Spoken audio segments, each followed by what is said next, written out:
Ça a l'air de marcher? Oui, oui, là, j'ai vu ça. D'accord, impeccable. Bon, donc voilà, on a une cavité qui contient 0 ou 1 photon. Elle peut être excitée thermiquement. Et puis, pour savoir ce qui se passe dans la cavité, on fait ce qu'on fait très souvent expérimentalement, même si ce n'est pas tout à fait ce qu'on expliquait dans les bouquins de mécanique quantique. Quand j'ai appris la mécanique quantique, on ne fait pas des mesures directes où on fait collapser la fonction d'onde du système. On fait interagir le système avec des particules test et on fait une mesure, essentiellement une mesure standard sur la particule test une fois qu'elle a interagi. Et on voit sur ces dessins, effectivement, là aussi, qu'il y a des phases où il y a 0 photon, et puis tac, il y en a un, puis de nouveau 0. Et, bon, et puis on décide après, avec une certaine règle, si on est à 0 ou 1 photon. Vous voyez que de temps en temps, les mesures qu'on fait sur les particules test donnent un résultat qui est ambigu, et il faut décider par une règle de type majorité si on est effectivement dans l'état à 0 ou à 1 photon. Voilà. Mais en fait, il se trouve que ces problèmes de saut quantique, ne serait-ce que de saut quantique, ils étaient relativement. Il n'y avait pas d'analyse théorique de ce qui se passe pendant un saut quantique dans le formalisme de la mécanique quantique standard, il faut des systèmes ouverts. Voilà, c'est le travail qu'on a essayé de faire avec Denis Bernard et Antoine Tilloy. Et puis il y a d'autres gens qui ont fait des choses. Hein.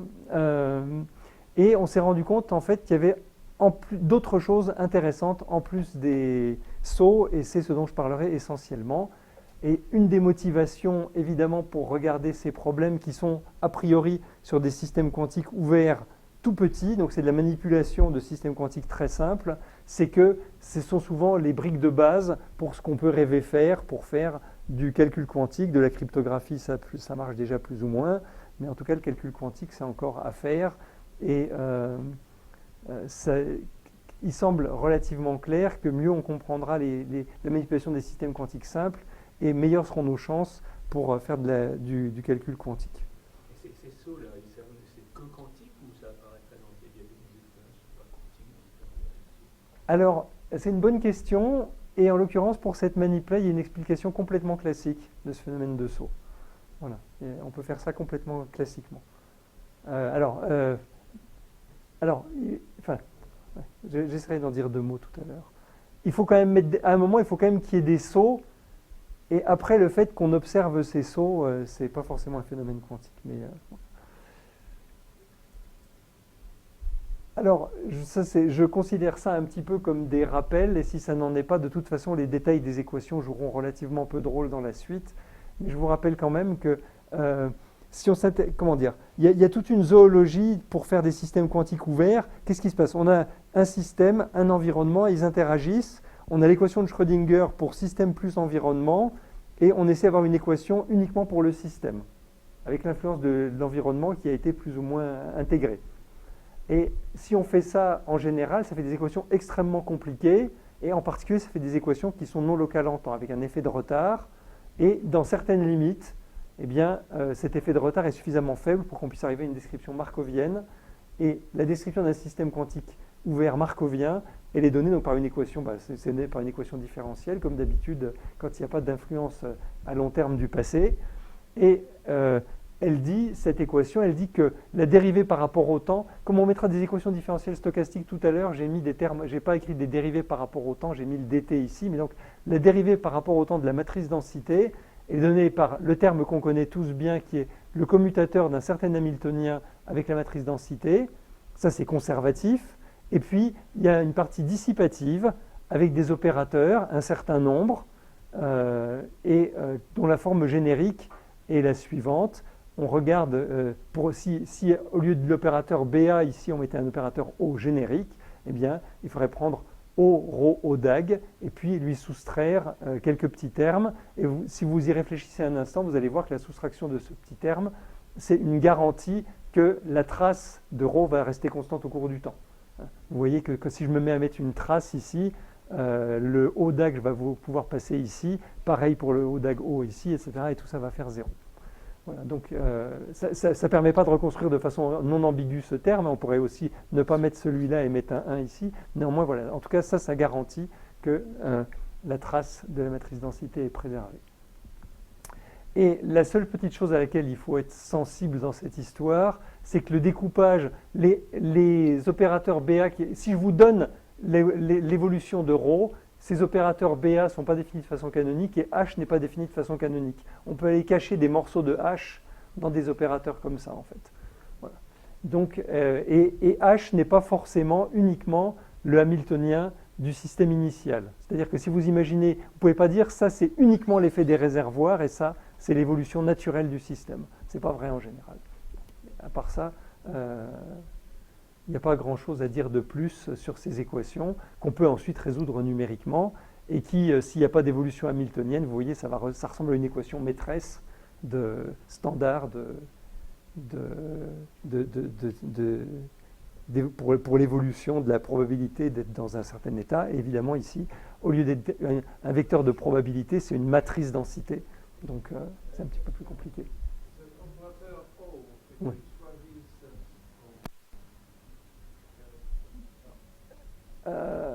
Dans ce cas-là, c'est l'influence du réservoir sur le système qui choisit ce que c'est que les hauts qui ont le droit de venir. L'environnement. Oui, voilà. Alors maintenant, donc là on a vu ce que c'était qu'un système quantique ouvert, et maintenant on va essayer de regarder ce qui se passe quand on couple ce système quantique ouvert à des particules tests et qu'on fait des mesures indirectes sur ces particules tests. Alors je vais être assez bref là-dessus, parce qu'on peut y passer en gros un séminaire, mais donc on a notre système, et on va envoyer sur le système des particules tests qui vont interagir avec le système pendant un certain temps, et une fois qu'elles ont interagi et qu'elles se sont éloignées du système, on mesure une observable sur ces particules tests. D'accord ? Et on va garder une trace des mesures successives, et les résultats possibles de la mesure, on va les indexer par un petit index R, et grand NR de petit n, c'est simplement le nombre de fois qu'on a trouvé le résultat R en allant jusqu'à la nème particule test. On a mesuré n particules test, et ça c'est simplement ce qu'on appelle, je sais pas, la probabilité empirique, enfin le nombre de fois que le résultat de la mesure a donné R.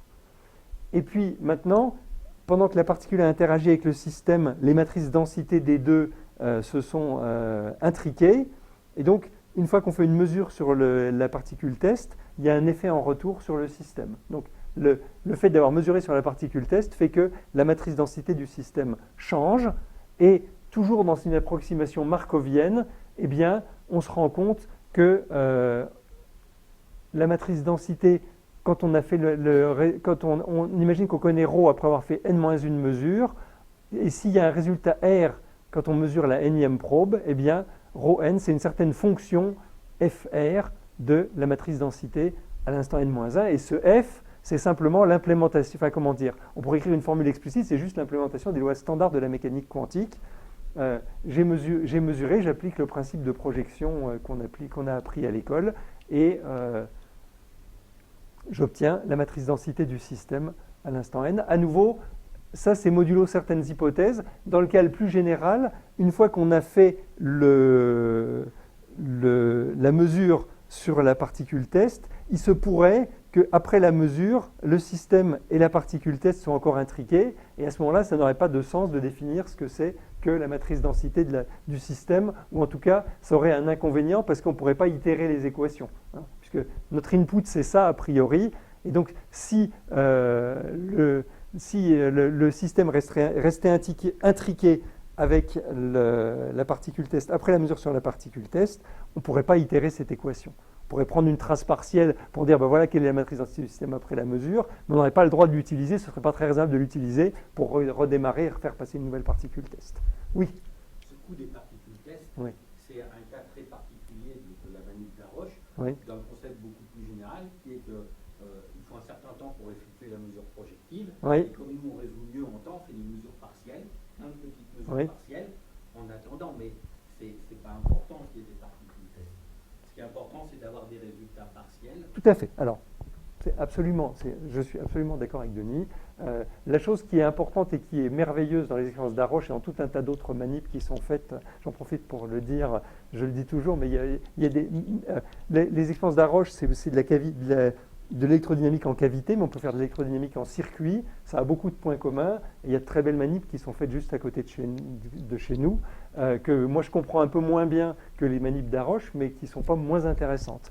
Et effectivement, la notion de particule test n'est pas la chose importante. La chose qui est merveilleuse, c'est qu'effectivement, on arrive à faire collapser progressivement la fonction d'onde et à décider que, voilà, mais elle collapse très. D'une certaine façon, chaque particule test qui passe, c'est comme si on regardait un appareil de mesure plus gros, avec une seule particule test dans un appareil de mesure qui est encore très quantique lui-même, on ne voit pas bien le collapse, et puis plus on a fait cette particule, et plus on peut considérer qu'on a fait interagir le système avec un gros appareil de mesure, et donc sa fonction a bien collapsé.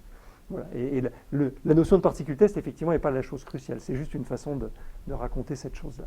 Et maintenant, donc, ce qu'on a envie de faire, parce que c'est plus facile à manier mathématiquement, c'est regarder une limite continue de ce type d'équation. Et pour ça, on va regarder une limite où chaque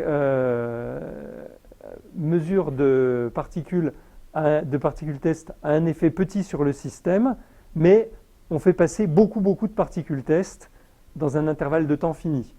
Et on s'arrange pour que l'effet global par unité de temps soit fini et on obtient une version de mesure indirecte en temps continu. Et je vais vous montrer maintenant à quoi ressemblent ces équations où on fait des mesures en temps continu. Donc, incidemment, juste pour vous, cette fonction f, c'est une fonction non linéaire, puisque le postulat de projection en mécanique quantique dit que l'état après une mesure, il n'est pas relié linéairement à l'état avant la mesure, mais par une opération plus compliquée. Donc, ce qu'on va obtenir à la fin, ça va être des équations non linéaires. Alors, allons-y. Qu'est-ce qui se passe ? Eh bien, on obtient des équations qui s'appellent les équations de Barkeli-Belявkin et qui ont les caractéristiques suivantes. Il y a un premier terme qui est le terme uniquement dû à l'évolution due au contact avec les réservoirs et dont ces équations, elles sont valides si on imagine que le réservoir agit très rapidement. Donc, on a fait une espèce de limite continue à temps continu double où d'une certaine façon, le système s'équilibre instantanément avec les réservoirs, mais va mettre un temps fini pour s'équilibrer avec la mesure. Donc, on a ce terme ici, qui est les équations que j'écrivais avant, l'équation de Lindblad, et puis on a un terme qui décrit les mesures partielles. Je ne sais pas si j'ai envie de dire énormément de détails là-dessus, mais typiquement, pour chaque résultat possible de la mesure, en l'occurrence moins 1, on va avoir un brownien. Vous voyez que, quand on mesure quand il y a n résultats possibles, comme on trouve à chaque fois un résultat, le nombre de résultats possibles, c'est 1 de moins que, le nombre de degrés de liberté du hasard, c'est 1 de moins que le nombre total de possibilités, puisqu'on trouve toujours une des possibilités. Voilà. Donc, tout ça étant dit, donc, l'équation complète, elle contient un terme où il y a des mouvements browniens, et puis un terme de dérive, et il y a un rapport étroit entre le terme de dérive et le terme devant le mouvement brownien. Tout ça est fait pour être compatible. D'une certaine façon, ces équations, qui sont des espèces d'équations stochastiques classiques, mais faisant intervenir des opérateurs de mécanique quantique, leur consistance, d'une certaine façon, elle dit que dès l'instant qu'on a donné la forme ici, celle-là, elle est déterminée pour une raison qui a à voir avec... la formule d'Ito, d'une certaine façon, elle devient inévitable. Il n'y a pas besoin de réfléchir pour l'avoir en mécanique quantique. Et c'est la seule qui soit cohérente une fois qu'on a bien compris les choses. Voilà. Et puis, donc, on a l'évolution de la matrice densité. Et puis, en parallèle, ça, c'est quelque chose qu'on ne mesure pas vraiment.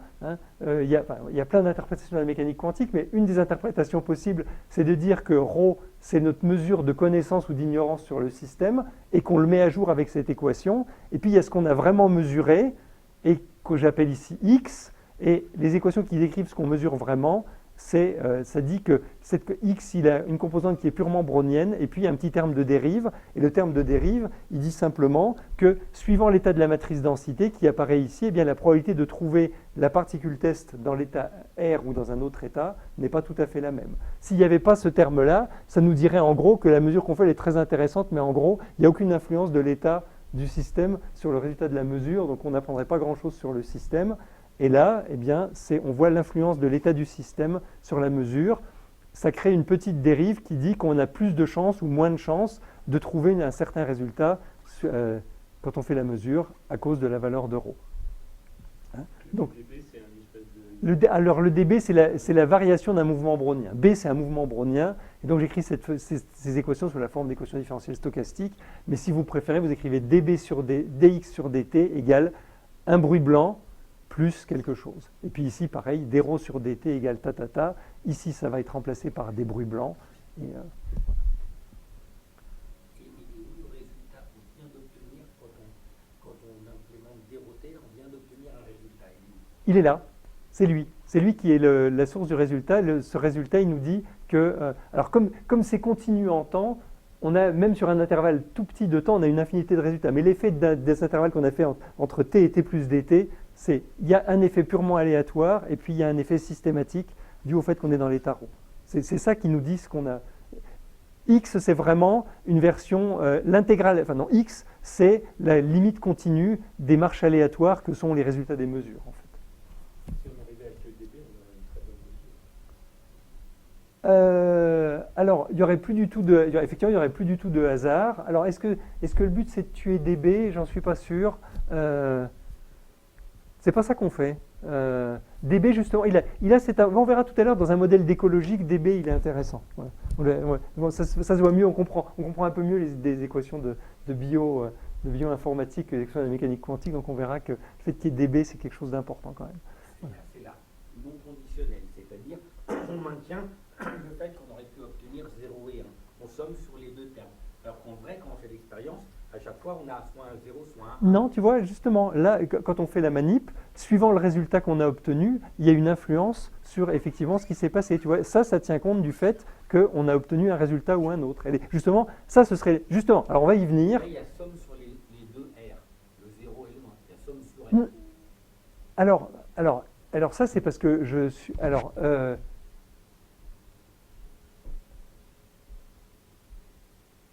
C'est vrai, mais alors, tu as parfaitement raison. Il n'empêche que ce n'est pas l'équation moyennée, parce que l'équation moyennée, ce serait de moyenner sur B. Donc, on tient bien compte du fait qu'on ait trouvé un résultat ou un autre. Il se trouve qu'il y a le même nombre d'opérateurs ici que le nombre de résultats, donc je somme sur la même variable, mais ce n'est pas une moyenne là-dessus. Ok. Donc voilà, donc les B, c'est des mouvements browniens indépendants. Comme toujours, c'est des objets qui sont là. Voilà. Donc, voilà, ça, c'est les équations de base, qui s'appellent les équations de Berkeley-Bellavkin, et qui datent des années 70-80, typiquement. Alors, il y a un cas spécial qui est le cas quand on fait des mesures qui donnent seulement deux résultats. Ben, à ce moment-là, il y a un seul mouvement brownien, et puis il y a un seul opérateur LD. Ça, c'est le Lindladien complet du système. Et en fait, cette chose-là, c'est ce qui va amener, quand on va regarder au bout d'un temps long, c'est ce qui va amener à avoir mesuré une observable qui est D plus D croix, en fait. Voilà. Donc, les équations sont non linéaires parce que la mesure est non linéaire en mécanique quantique. Et une remarque, c'est que si maintenant je moyenne, si je regarde la matrice densité moyenne, donc à ce moment-là, je vais moyenner sur le bruit, ça va faire 0, avec les conventions que j'ai prises, que ce dB, c'est vraiment ce qu'on a acquis de nouveau depuis l'instant t. C'est ce qu'on a acquis de nouveau entre t et t plus dt, donc cette chose-là en moyenne va faire 0. Et vous voyez que si vous moyennez sur les résultats des mesures, ce que vous obtenez, c'est une équation qui est exactement de la forme de Lindblad standard pour le ρ moyen, sauf qu'il y a des termes additionnels. Et ça, c'est un truc important de tous ces systèmes quantiques ouverts markoviens, c'est qu'en fait, il n'y a aucune différence entre l'action d'un réservoir et l'effet d'une mesure indirecte dont on ne regarde pas le résultat de la mesure. Vous obtenez exactement les mêmes équations, donc on peut exactement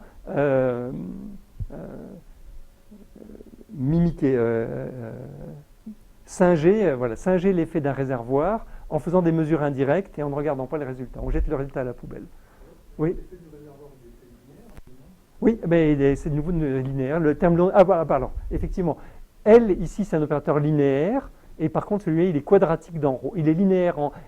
Alors, ça donne un peu mal à la tête, mais cet opérateur-là, il est quadratique en D, mais il est linéaire en rho. Cet opérateur-là, il est linéaire en D, mais quadratique en rho. Voilà. But this is very strange because in measurements you update your, when you do a measurement, you update your knowledge about the density matrix and then by hand you choose an updated one. And here you say if I don't look at the outcomes, somebody will do this for me. No, I say I don't. If you ignore the outcome, then you have to choose the best estimate for the density matrix you can get, and this is just the average density matrix in that case. And it has a linear evolution.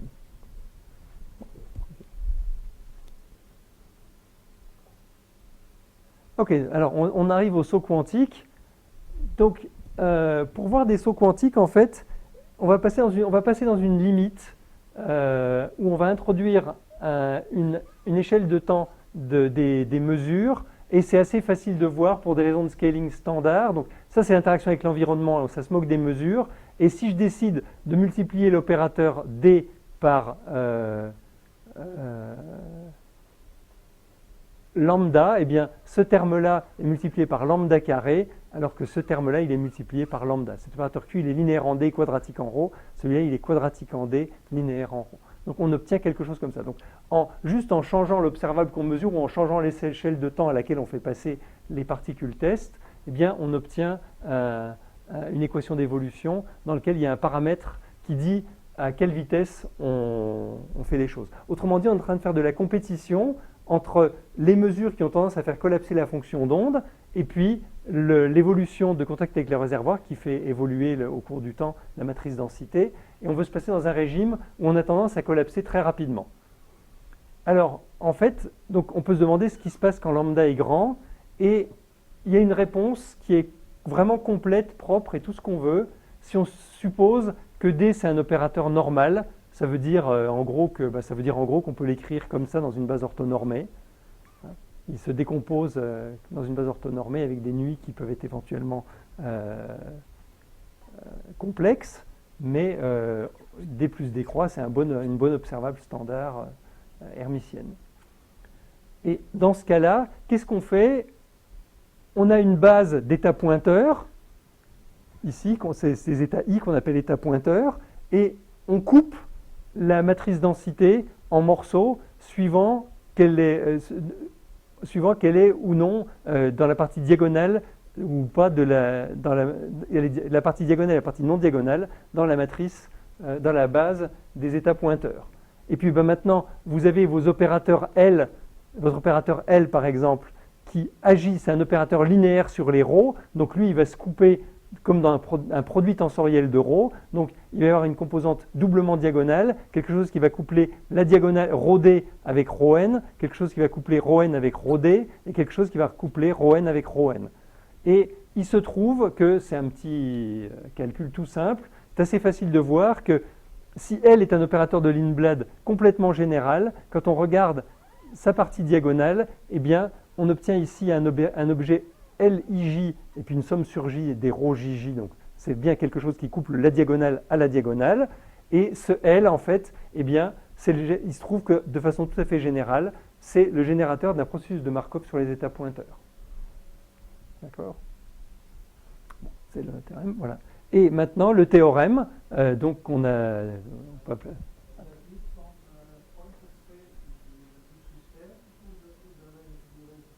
Du système.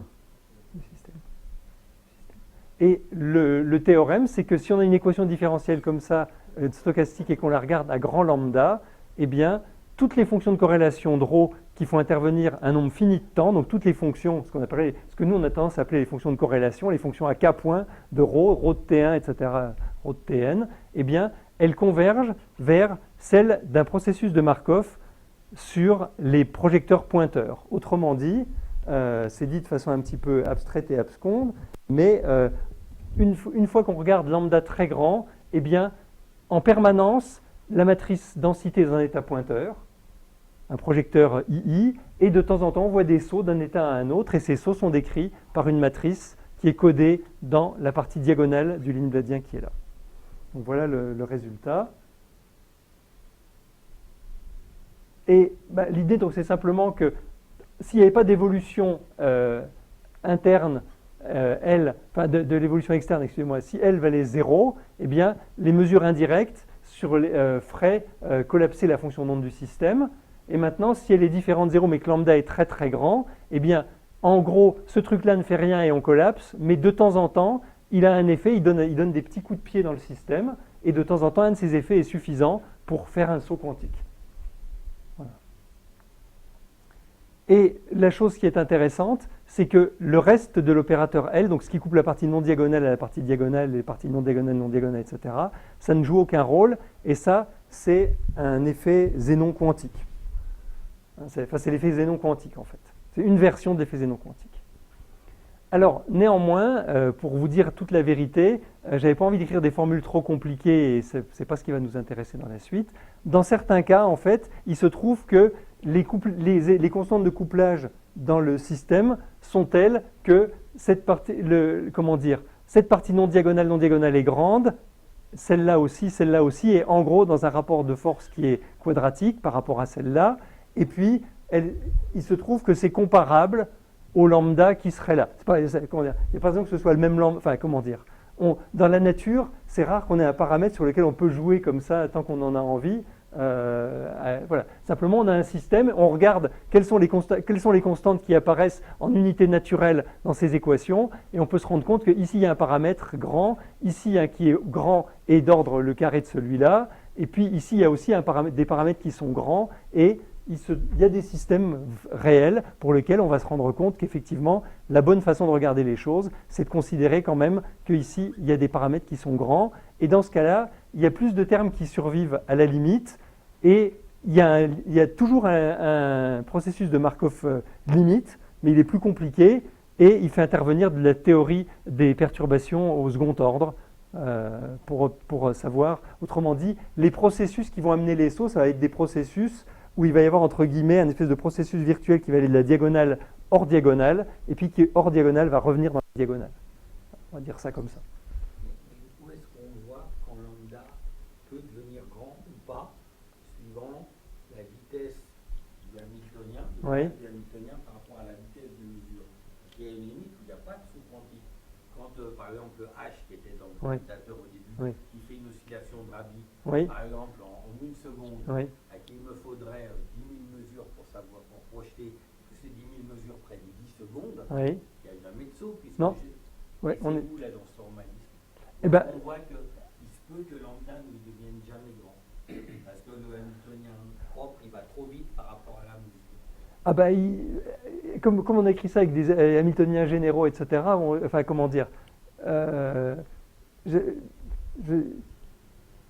c'est une chose que tu peux faire, néanmoins dans les oscillations de Rabi, justement, c'est un des cas, je pense, où tu peux, si tu veux, contrôler ta fréquence des oscillations de Rabi.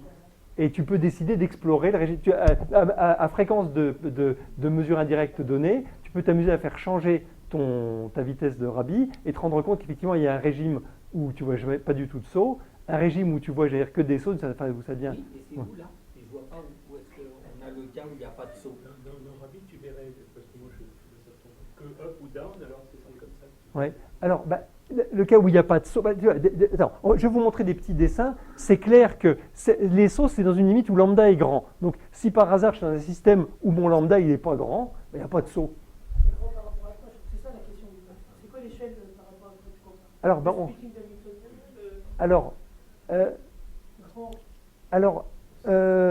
termes de nombre sans échelle, sur dimension.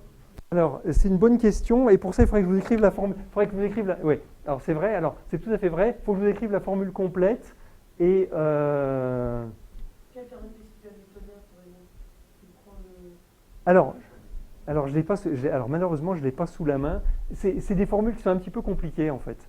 Voilà. Mais, disons, autrement, une autre façon de le dire, c'est que dans le cas général, ici, on a une formule plus compliquée. Et le deuxième terme, il fait intervenir tous les morceaux de enfin, comment dire, on voit bien qu'il fait intervenir une compétition entre l'effet de mesure et des termes qui sont dans les opérateurs de Lindblad, et la formule n'est pas toute simple.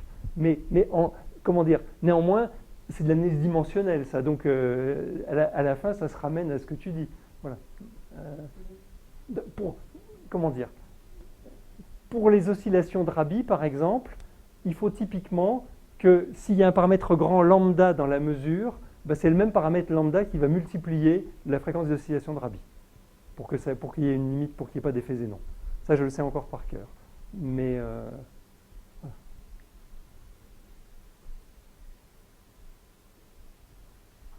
Et, enfin, bon, ça n'en dit pas plus que le fait qu'on est ici où effectivement les oscillations de Rabi, c'est un truc qui fait passer de la diagonale à hors diagonale, hein, par définition, à la cosinus, etc. Et donc il faut aller regarder par ici.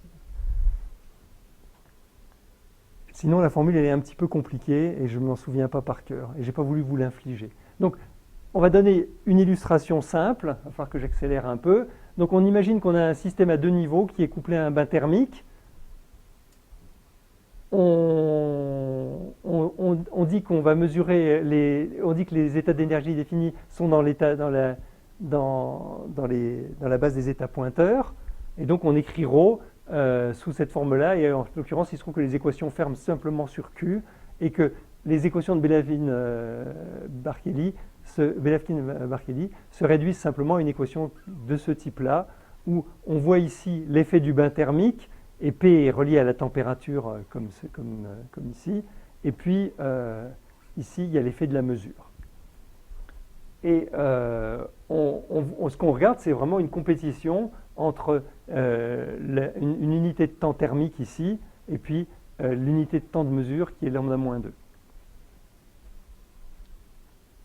Et ben, vous allez voir, hein, je vais vous montrer des petits dessins, on voit qu'effectivement, on va fixer taux essentiellement à 1 dans des bonnes unités, et on va faire varier lambda, et vous allez voir que la chose amusante, c'est que ces équations de Barkeli-Belafkine, elles ont des solutions qui ressemblent à l'équation maîtresse de la thermalisation quand c'est la thermalisation qui domine, et puis les trajectoires de la chaîne de Markov correspondante quand on est dans le régime de forte mesure. Donc voilà le dessin. Donc vous imaginez, ça c'est simplement la relaxation exponentielle dans le système en train de se thermaliser. Hein, ρ est en train de, le système est en train de se thermaliser, puis vous commencez à faire des mesures. Et quand vous commencez à faire des mesures, ça perturbe un petit peu le système, mais vous voyez, ça ressemble encore bien à l'exponentielle. Puis vous mesurez un petit peu plus vite, puis ça commence à devenir un petit peu plus désagréable. Et puis vous mesurez encore plus vite, et puis ça commence à ressembler à ça. Et puis encore plus vite, et ça ressemble à ça. C'est-à-dire que vous voyez, maintenant on est passé dans un régime où ρ vaut 1, enfin disons Q vaut 1, Q vaut 0, Q vaut 1, Q vaut 0, Q vaut 1, Q vaut 1, etc. Voilà. Et puis ça, c'est un deuxième échantillon aussi à la limite où lambda est très grand. Et là, en l'occurrence... Alors, justement, on va le décrire, ce truc-là. Oui. Ouais. Alors, ils sont... Alors, comme la limite à la fin, c'est toujours un processus de Markov, les intervalles de temps entre deux sauts, c'est des variables exponentielles. Comme dans tout processus de Markov, enfin, je ne sais pas combien il faut les chaînes de Markov qui se respectent. Les intervalles de temps sont exponentiels. Le temps qu'on va passer dans l'état 0 ici, par exemple, il est donné par une variable aléatoire exponentielle, qui est liée et qui est... Enfin, comment dire? Vous imaginez bien que tout ça est fait pour que le théorème ergodique soit vrai. Et donc, si en moyenne, la loi de Boltzmann nous dit qu'on est dans un mélange de l'état excité et de l'état fondamental, eh bien, le temps qu'on passe dans l'état excité et dans l'état fondamental au cours d'un temps très long, le théorème ergodique s'applique. Et donc, ça ne fixe pas l'échelle totale de la chose, mais ça nous dit qu'effectivement, le rapport entre le temps qu'on passe en bas et en haut, c'est bien celui qu'il faut pour que le théorème ergodique soit vérifié. Alors, il y a un deuxième système dans lequel on va regarder les choses, c'est les oscillations de Rabi. Et cette fois-ci, on va faire les oscillations de Rabi avec un hamiltonien qui est comme la matrice de Pauli Y, et puis on va prendre sigma z comme base d'état pointeur, et pour se simplifier la vie, on va se rendre compte que l'évolution au cours du temps peut se restreindre à une matrice densité. On n'est pas obligé de supposer K n'est pas obligé d'être complexe, on peut prendre un cas réel ici, parce que ça c'est quelque chose qui est uniquement suivant sigma x et sigma z, et donc c'est laissé stable par le commutateur avec sigma y. Et cette fois-ci, on a deux équations de Barkely-Bellavkin, une qui donne la variation de x et une qui donne la variation de k. Et pour qu'il y ait une limite continue intéressante, le paramètre des oscillations de Rabi, il faut que si on fait des mesures où le paramètre grand est lambda, il faut aussi que les oscillations de Rabi soient rapides avec le paramètre lambda. Si on met pas le lambda ici, on ne voit jamais de saut. Si on met lambda à la puissance 1 tiers, on ne voit jamais de saut non plus. Si on met lambda carré, on voit, enfin comment dire, ça ne marche plus non plus. Voilà. Et donc, on regarde de nouveau la compétition entre le temps typique des oscillations de Rabi et le temps de mesure. Et on a été obligé, effectivement, de faire scaler la fréquence avec l'effet Zénon. Donc, vous voyez que là, on a nos jolies oscillations de Rabi. En bleu, j'imagine, c'est la partie diagonale, et en rouge, la partie non diagonale. Et la chose que vous allez observer qui est rigolote, donc a priori, la condition initiale, elle est telle qu'on n'est pas dans un état pur. Donc, vous voyez, à aucun moment, on ne remplit complètement, on ne va en 0, on ne va en moins 1 ou en 1. D'accord ? Et maintenant, dès qu'on introduit un chouïème de mesure, eh bien, rapidement, l'état se purifie. Et donc, il se trouve qu'au bout de très peu de temps, quand bien même la mesure n'est pas encore très forte, l'état se purifie. Et vous voyez qu'effectivement, on va passer dans des états où l'état est pur. Et puis, on mesure encore un peu plus vite, et voilà à quoi ressemblent les trajectoires. Et puis, voilà ce qui se passe quand on regarde vraiment lambda très grand. Et voilà ce qui se passe pour la trajectoire quantique, donc la trajectoire de la matrice densité. À nouveau, on voit un système où il y a des sauts. J'ai raté un saut ici, visiblement. Il y en a un là. Tac, tac. Voilà, donc, on a effectivement de nouveau une description du système avec des sauts quantiques qu'on comprend complètement dans ce formalisme markovien. Alors, il se trouve que dans tous les cas qu'on fait numériquement, puis c'est entre guillemets un théorème, donc c'est forcément vrai, on voit bien qu'il y a une convergence vers un régime de saut quantique. Et puis, néanmoins, si vous regardez bien, vous allez voir qu'il y a quand même il se passe, comment dire, ici je vous ai dit on est en 0, ici on est en 1, ici on est en moins 1, ici on est en 1, ici on est en moins 1, etc. Et vous voyez que néanmoins, entre les deux, il se passe des choses bizarres. Et c'est ça qu'on appelle les épines. Et en fait, pendant assez longtemps, on s'est posé la question, on s'est demandé si ces épines, c'était un effet du numérique. Parce que, comment dire, à simuler, il y a plein de façons de simuler ces équations, mais si on les simule vraiment avec des mouvements browniens, il faut mettre de telles constantes devant de temps en temps qu'on n'est pas tout à fait sûr qu'on simule bien l'équation qu'on veut. Donc on s'est demandé pendant un moment si on faisait bien les simulations et que ces épines, c'était un phénomène qui était bien dans les solutions ou pas. Et le fait est que ce n'est pas une instabilité numérique. Le fait que ces épines sont un phénomène plus ou moins quantique. Et puis, si vous avez déjà vu des petits dessins où on regarde du saut de barrière avec du petit bruit, voilà le genre de dessin qu'on voit. La réponse, c'est qu'en fait, les deux phénomènes ne sont absolument pas reliés. Donc les sauts quantiques et puis les passages de barrière à petit bruit, ce n'est pas du tout le même phénomène. Voilà la morale générale. Ça a l'air tout taché, là, c'est pire que des stacks. Et alors, justement, c'est une des raisons pour lesquelles c'est pas du tout la même chose. Et en fait, ce qui se passe, c'est que si on y réfléchit bien dans ces problèmes de passage de barrière, si on faisait vraiment des bonnes simulations, on remplirait tout serait rempli, et simplement avec une décoloration qui a à voir avec le poids de Boltzmann, la probabilité. Donc ici, la statistique, il n'y en a plus assez, mais en fait, on remplirait tout.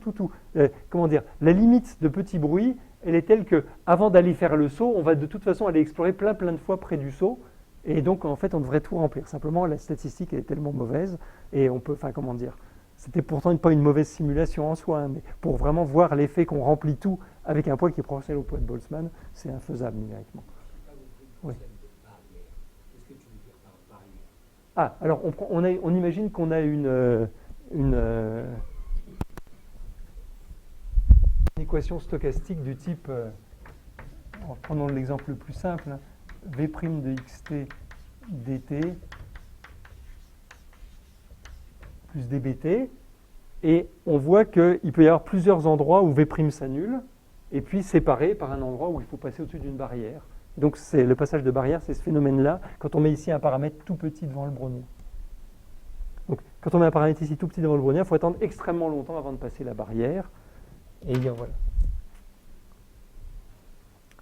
Alors, c'est le moment de se dépêcher. On a commencé en retard, d'accord. Bon, je vais essayer de tenir à peu près quand même mon temps. Donc, la chose importante, la morale, c'est que ce phénomène des épines, c'est pas un artifice numérique.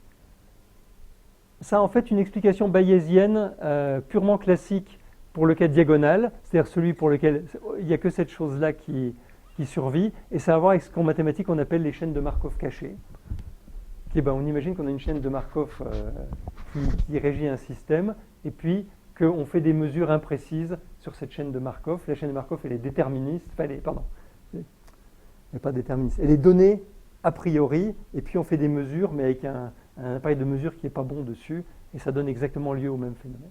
Et néanmoins, il n'y a aucune explication simple, à notre connaissance, dans le cas où il y a des processus du second ordre, par exemple comme dans le cas de Rabi. Dans le cas de Rabi, il faut vraiment faire des trucs qui ne sont pas du tout naturels pour essayer de voir une explication classique à ces épines. Et puis, la chose suivante, c'est que ces épines, donc, on les voit dans des systèmes avec plus que 2 niveaux. Pour l'instant, les 2 exemples que je vous ai montrés, c'est des systèmes à 2 niveaux. Mais analytiquement, il y a très peu de choses qui sont connues sur comment elles sont.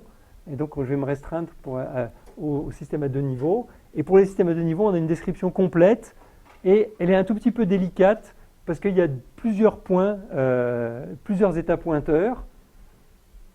Et donc, ça fait intervenir des choses qui... donc, ça veut dire que le mouvement il s'effectue dans une bande et pas dans un demi-espace, etc.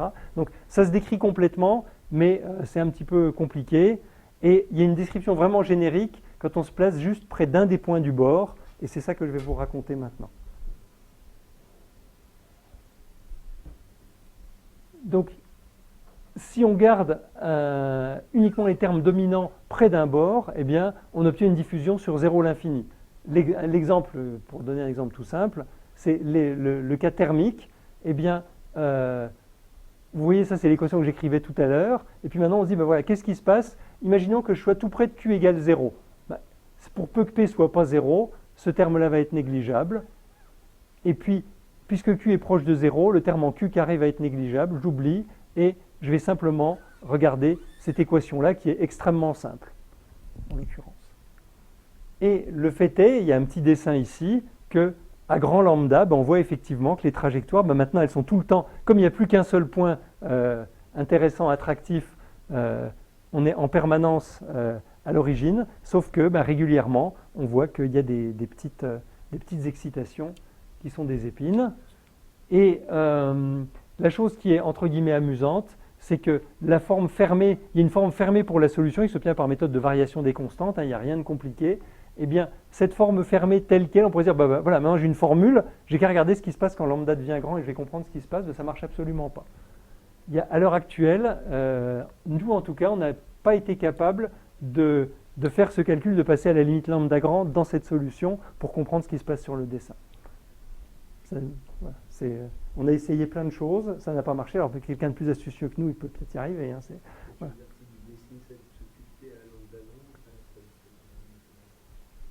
Alors d'abord, c'est très très difficile à dessiner. C'est encore, comment dire, faire cette équation différentielle stochastique-là à grand lambda numériquement, c'est déjà un tout petit peu délicat, mais enfin ça se passe très bien. Et par contre, faire ça à grand lambda, simuler l'intégrale, ça c'est épouvantable. Oui, mais il y a quand même le brownien qui est là. Voilà.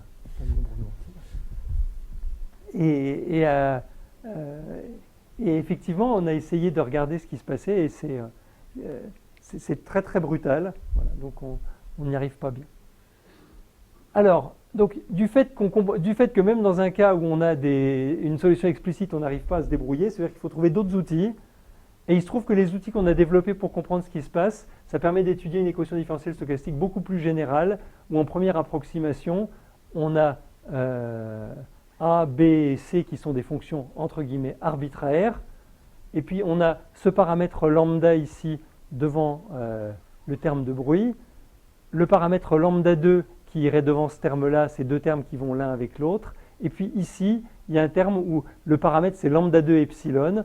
Et ce lambda 2 epsilon, il est ce qu'il est, mais il est toujours, quel que soit ce qu'on choisit pour les fonctions, s'il n'y a pas d'effet zénon du tout dans le système équivalent, lambda 2 epsilon, il reste fini.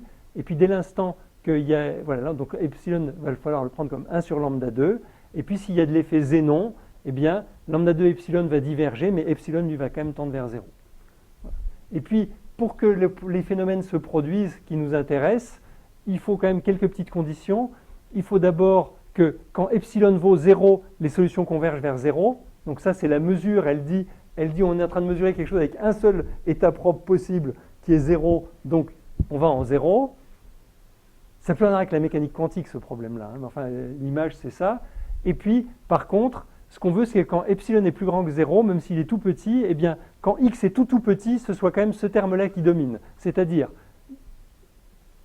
quand epsilon est 0, on converge vers 0. Quand epsilon est non nul, eh bien, ce que faisait le Lindbladien avant, le contact avec les réservoirs, il est tel que quand x est tout petit, c'est ça l'effet dominant, et que par contre, il va être assez rapidement écrasé dès l'instant que x ne sera pas tout petit. Voilà. Et donc après, tout ça, ça se traduit comme des conditions techniques sur, en fait, des primitives de choses qui ont à voir avec les objets qui apparaissent dans la diffusion, hein, qui sont les choses importantes, A sur C carré et B sur C carré. Ça s'écrit, ces choses-là. Les conditions qu'on a envie de mettre sur les conditions A, B et C, ça se dit, on essaye de façon naturelle que ça ait à voir avec le comportement des solutions de cette équation. Voilà. X est une variable Qui va de 0 à l'infini. On a l'impression que ça pourrait être négatif. Alors, elle ne peut pas être négative. Alors, c'est une bonne question. Alors, pourquoi est-ce qu'elle ne peut pas être négative? Ah, parce que on suppose en particulier que B et C s'annulent en 0. Donc, quand on arrive en 0, ben, on s'arrête s'il n'y a que E. Et si A, on demande qu'il soit positif près de 0. Et donc, s'il n'y a pas A, enfin, s'il n'y a pas epsilon, on s'arrête en 0. Et s'il y a epsilon, ben, ça donne un petit coup de pied plutôt vers le côté positif. Voilà. Donc, on reste toujours sur 0 l'infini. Alors, la chose qui est importante dans ce système, c'est la mesure invariante, qui est un objet, vous voyez, lambda, c'est une échelle de temps, en fait, dans l'équation que je viens d'écrire, là. Vous voyez que ici, si je rescale le temps par lambda carré, eh bien, un brownien rescalé par lambda, c'est encore un brownien dans cette nouvelle échelle de temps. Et donc, lambda, il n'apparaît pas. Et donc, la mesure invariante pour ce système, c'est quelque chose qui ne fait pas intervenir lambda et qui fait intervenir cette formule qui est un petit peu compliquée et dont on va dire simplement que z de epsilon, la fonction de partition, enfin comme vous voulez, c'est simplement la normalisation de la mesure invariante dans l'intervalle 0 à l'infini. Et puis l'autre chose importante dans toute cette histoire, c'est d'introduire ce qu'on appelle la fonction d'échelle, et qui est donnée par cette primitive, elle est définie à tout un tas de choses près, mais en particulier une constante multiplicative près, cette fonction d'échelle. Vous voyez que si je change de primitive ici, ça multiplie Q par une constante. Voilà. Et maintenant, le théorème, c'est le suivant, c'est que quand lambda tend vers l'infini et que epsilon tend vers 0, de telle sorte qu'on garde constant lambda carré divisé par la mesure totale de la mesure invariante, eh bien, cette équation différentielle-là, elle a une limite qui est épineuse, et le théorème, c'est de dire que les pointes des épines, en fait, ça forme un processus de Poisson homogène dont la mesure d'intensité est donnée simplement par ce paramètre J chapeau, dt, donc il est homogène, et dq de x sur q carré. Voilà. Donc ça, c'est le résultat important. Et je pense que j'ai encore le temps de... alors ça, c'est pas dans ce sens-là que je voulais aller. Donc... Ah non, non, non, ça c'est... Alors, ce qui se passe, c'est que là, on s'est... Et qu'on mesurait fort, on aurait des spikes aussi sur le niveau 0 de Rabi. Et puis... Ah oui, on peut écrire l'équivalent. Alors, ce qu'il y a, c'est qu'on s'est restreint au système où il y a plus qu'une seule variable à manœuvrer. Et dans le cas de Rabi, il faut travailler un peu pour se ramener à une seule variable, mais on a exactement la même chose qui se passe, tout à fait. Alors, il y a une chose qui est subtile quand même, c'est que ces équations, quand on les... Alors ça, c'est un truc dont on s'est rendu compte assez tard, c'est qu'en fait, l'universalité est limitée et qu'en fait, ramener l'équation le problème de Rabi avec une seule fonction, ben, on a comment dire, il y a certaines caractéristiques pour ce qui se passe dans le système, et ben, ce n'est pas totalement universel. Et si on fait ce truc de se ramener juste en bas et de garder que le terme dominant, en fait, on n'obtient plus la même statistique. Voilà. C'est assez sensible. Mais sinon, on peut faire le même genre de choses. Alors, est-ce que j'ai envie de raconter ça? Non. Je vais conclure parce que je suis très en retard. Donc, je vais conclure. Oui, mais je veux raconter la chose pour moi la plus importante et elle me prendra bien 5 minutes. Voilà. Donc, la chose importante, c'est que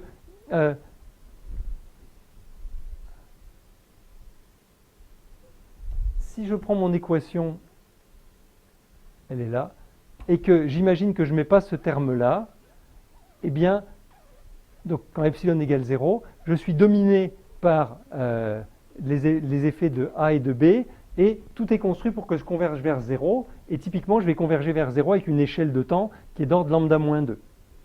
D'accord? Et puis néanmoins, quand je converge vers 0, à un moment, pendant l'équation complète, les choses ont été faites de telle sorte que quand x est tout petit, néanmoins, eh bien, même si epsilon est tout petit, quand lambda devient très grand, eh bien, A se met à pousser suffisamment fort pour empêcher de converger vers 0. Et typiquement, chaque fois qu'on se rapproche de 0, A donne un petit kick, un petit élan, une petite impulsion. Et il se trouve que chacune de ces petites impulsions, statistiquement, elle a un effet très faible, mais il y en a tellement que pour des raisons de statistiques larges, je vais expliquer ça, de temps en temps, il y en a un qui suffit pour renvoyer le système loin, et c'est ça qui fait l'effet des épines, en fait. Alors, en 2 mots, je vais pas avoir le temps du tout d'en parler, en fait, c'est dommage, mais c'est ma faute, j'ai été trop lent. Pour la preuve, il y a 2 approches. Il y en a une qui est en regardant des temps de premier passage, et puis une qui est assez rigolote, que je voulais raconter, mais que je n'aurai pas le temps de raconter, et qui fait intervenir des petits outils de calcul stochastique qui sont amusants. Mais ce que je vais faire pour conclure, c'est juste vous raconter ce qu'il y a derrière cette intuition dans un cas concret. Et une fois qu'on a compris ce cas concret, je pense que le reste devient un peu moins mystérieux. Donc, on regarde l'équation qui est l'équation la plus simple, c'est celle que j'écrivais tout à l'heure, c'est dxt égale mu dt plus lambda xt dbt. Et en termes des paramètres, le mu qui est ici, 2 mu, c'est lambda carré epsilon. Et la solution, donc je vous écrivais la solution, je vous avais dit qu'on ne pouvait rien en faire. Ben, on peut quand même, il y a une chose qu'on voit dessus, alors, donc on a cette solution explicite, il y a une chose qui est très facile à voir, c'est que la mesure invariante de l'intervalle 0x, c'est simplement cette petite intégrale ici. Et en particulier, quand on fait x tend vers l'infini, un changement de variable trivial vous montre que la masse de cette mesure invariante, c'est epsilon moins 1 qui diverge bien à 0. Et qui dit, une fois qu'on a fait tout calcul fait, si vous prenez les formules de la page précédente, ça dit que le paramètre que j'appelais J chapeau tout à l'heure, c'est exactement mu. C'est comme ça. Alors, qu'est-ce qu'on regarde quand on a ces deux choses-là? Une chose très importante dans cette solution, c'est la chose suivante, c'est qu'en fait, on oublie les conditions initiales très vite. Parce que vous voyez, x0, il est là. Eh bien, ici, lambda est très grand. Lambda bt, il va être d'ordre lambda racine de t, de signe arbitraire, mais lui, on a un lambda carré sur 2 fois t, et donc quand lambda est grand, ce terme-là domine, et donc au bout d'un pouillème de temps, x0, il n'est plus là, et la seule chose qui contribue, c'est le morceau qui est là, multiplié par ça. Alors lui, évidemment, et ça c'est tout petit en général, mais lui là-dedans, alors évidemment, j'ai mal écrit mon équation ici, c'est s, et ici c'est s, hein, on intègre avec s, lui, il est tout petit, mais lui, il peut avoir tendance à être très grand, parce que lui, il a un plus lambda 2 carré S sur 2. Et donc, ce qui écrase les conditions initiales, par contre, n'écrase pas le terme qui est là.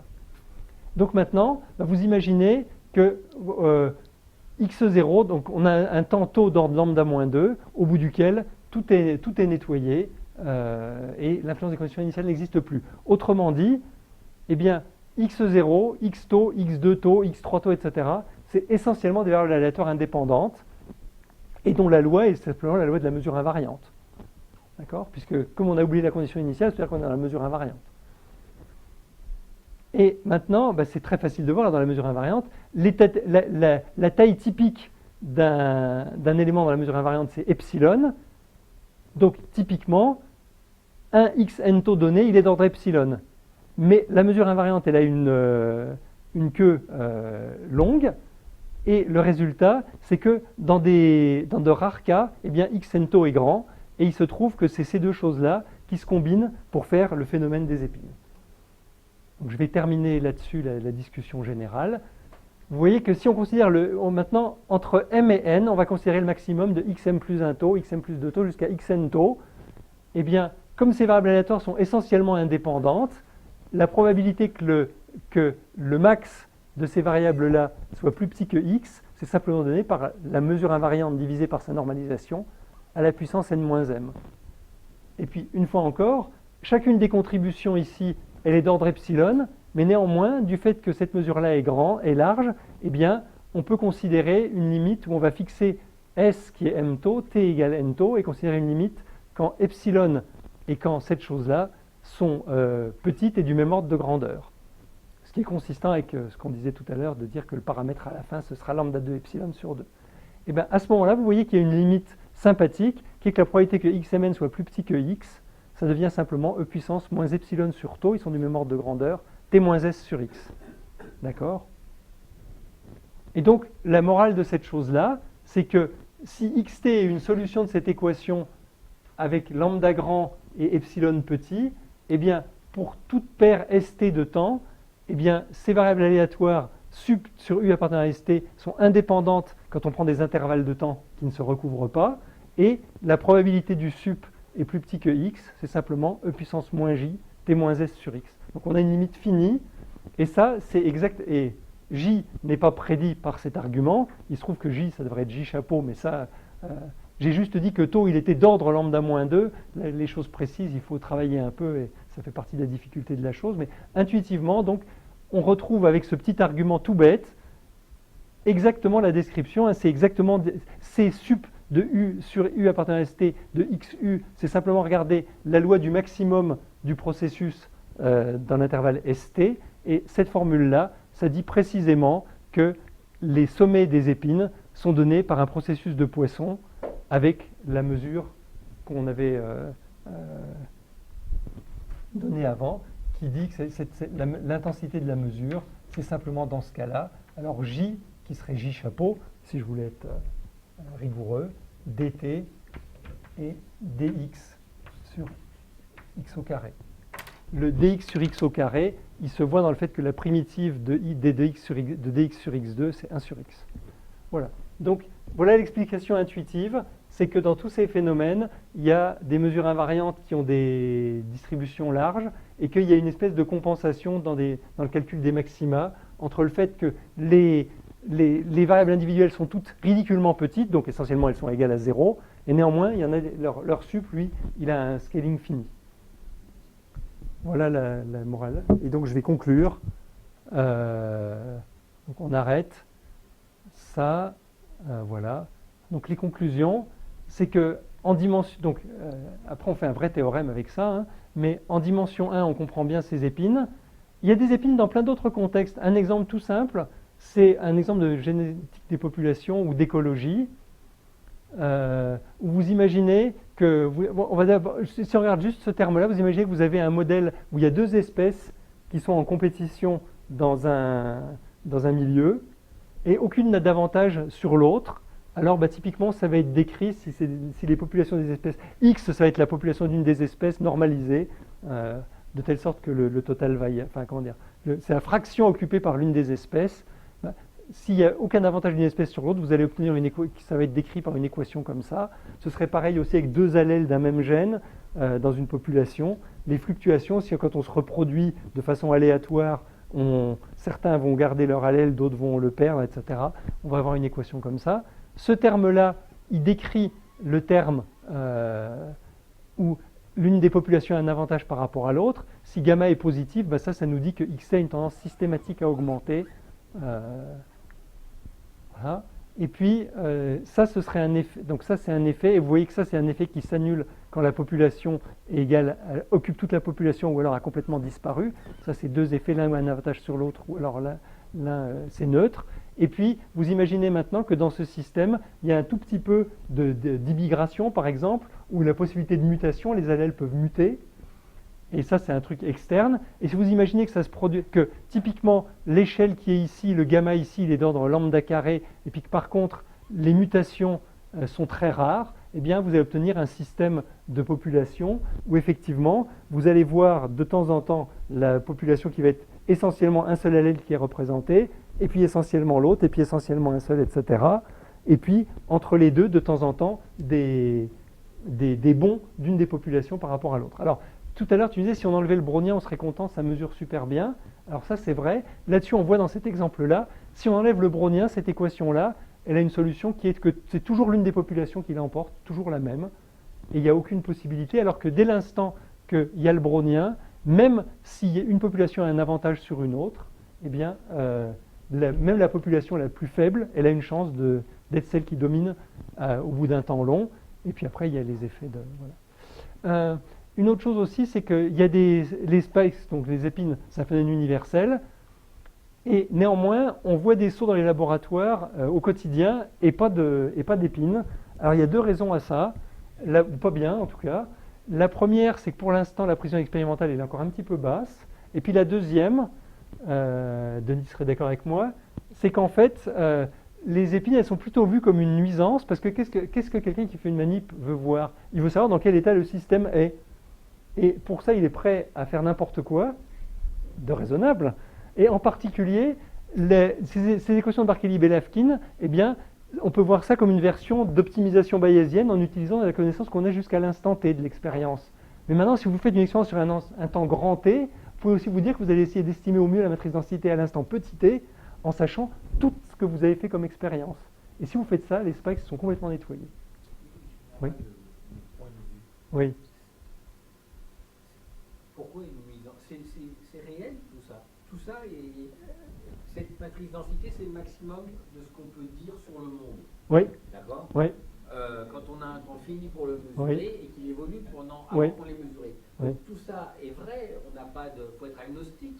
On ne veut pas les nettoyer, on Mais, va les nettoyer. mais je suis... Mais attends, Denis, juste pour vous dire, on a eu, il y a moins d'un an, avec Denis, une discussion où, ce que j'avais compris de ton point de vue à l'époque, était exactement l'opposé de ça.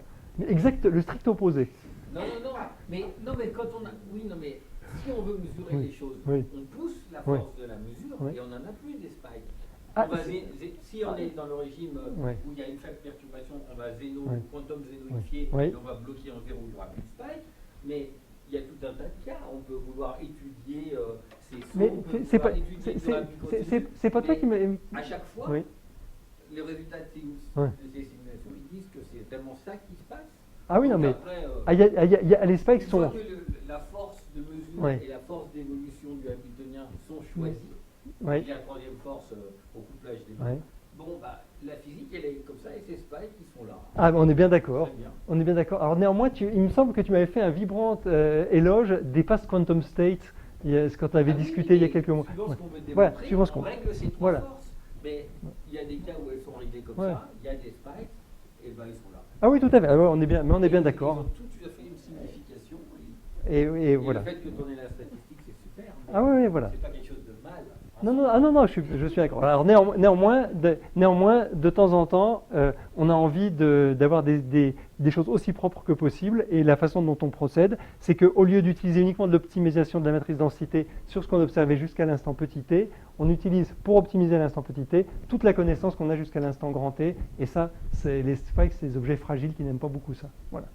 Mais il en reste quand même. Très peu. Très peu, oui. Il en reste très peu. Voilà. Alors, je termine vraiment maintenant. Donc, les épines, en fait, ça n'avait pas du tout intéressé les mathématiciens. Ils ne s'étaient pas rendu compte que ça existait jusqu'à récemment. Et puis, maintenant, c'est devenu un sujet un peu actif.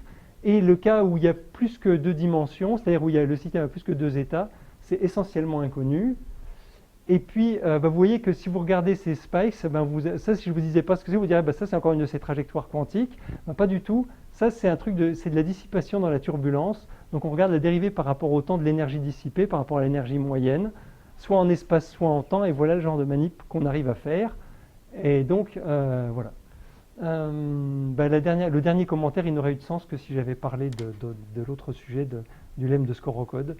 Donc on va oublier. Voilà la conclusion, c'est qu'on peut rêver qu'en comprenant mieux ces phénomènes intermittents pour les épines quantiques, on ait aussi des idées qui permettent de mieux comprendre d'autres phénomènes intermittents dans la nature. Voilà, j'ai beaucoup débordé. Je vous remercie de votre attention. Bonne journée.